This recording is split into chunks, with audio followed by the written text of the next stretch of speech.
গীতাঞ্জলি দাসৰ পাছত এইবাৰ মঞ্চত ক্ষোভত ফাটি পৰিল কৃষ্ণমণি নাথ। তই যি মন যায় তাকে কবি, অতৰাই নাই ইয়াৰ পৰা, ইয়াত কমেণ্ট নিদিবি, অসভ্য।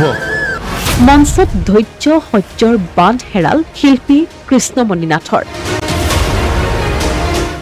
মঞ্চত গীত নাগাই নামি যোৱাৰ কথা কিয় ক'লে শিল্পী কৃষ্ণমণি নাথে? নগাঁৱৰ পুতনি বৰদৈচিলা বিহু মঞ্চত মঙলবাৰে নিশা আছিল কৃষ্ণমণি নাথৰ বিহুৰ অনুষ্ঠান।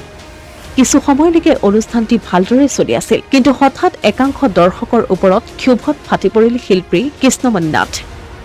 এয়া চাওক তেওঁ ক্ষোভৰ বহিঃপ্ৰকাশ। তই যি মন যায় তাকে কবি, অতৰাই নাই ইয়াৰ পৰা, ইয়াত কমেণ্ট নিদিবি, অসভ্য। কৃষ্ণমণি নাথৰ পিছে কিয়? সাধাৰণতে মঞ্চত কৃষ্ণমণি নাথৰ এনেধৰণৰ ব্যৱহাৰ দেখিবলৈ পোৱা নাযায় যদিও এটা গানৰ বাবে এনেদৰে ক্ষোভ জাৰিলে শিল্পীগৰাকীয়ে। বিহু মঞ্চত গীত পৰিৱেশন কৰি থকা একাংশ দৰ্শকে তেওঁক কুমাৰ ভৱেশৰ নাযাবা নাযাবা গীতটি গাবলৈ অনুৰোধ কৰিছিল। গীতটি গাবলৈ অমান্তি প্ৰকাশ কৰি মঞ্চত দৰ্শকৰ ওপৰত ক্ষোভত ফাটি পৰিল শিল্পীগৰাকী। কোনে কৈছে নাযাবা নাযাবা ক'বলৈ? ফটোমি কৰিব আহিছ ইয়াত? মই ইয়াত তহঁতৰ গান গাম। মই কৃষ্ণমণি নাথসকলক ঠাট্টা মস্কৰা কৰোঁ।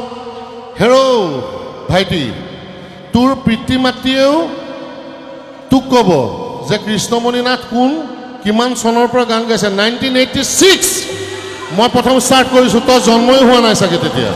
নিজৰ বায়'ডাটাখনো সমজুৱাকৈ পঢ়ি শুনালে কৃষ্ণমণি নাথে।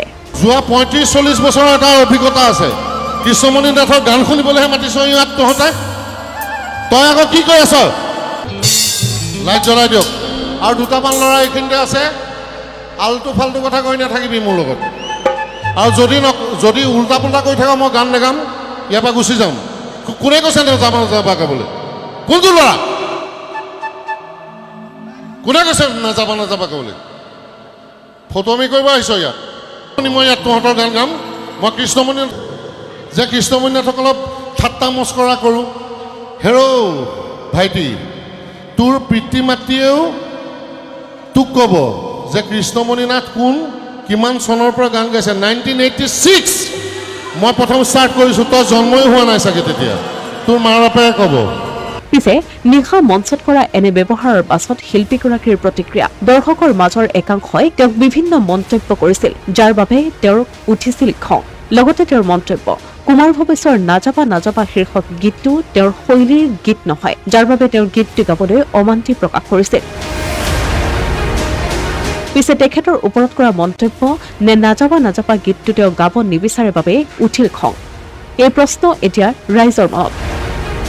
সিদিনা নাম ভুল কৰাৰ বাবে এগৰাকী শিল্পীয়ে মঞ্চত জ্যেষ্ঠজনক কৰিছিল ৰাজহুৱা অপমান, আৰু পুনৰ যেন তেনে এক ঘটনাই সংঘটিত হ'ল নগাঁৱত। আচলতে শিল্পীসকলৰ হৈছে কি? সৰু এটা কথাৰ বাবে ক্ষোভিত হৈ পৰে কিয় শিল্পীসকল? আচলতে এয়া খং, ক্ষোভ নে শিল্পী হোৱাৰ অহংকাৰ? Asomiya Pratidin digital desk.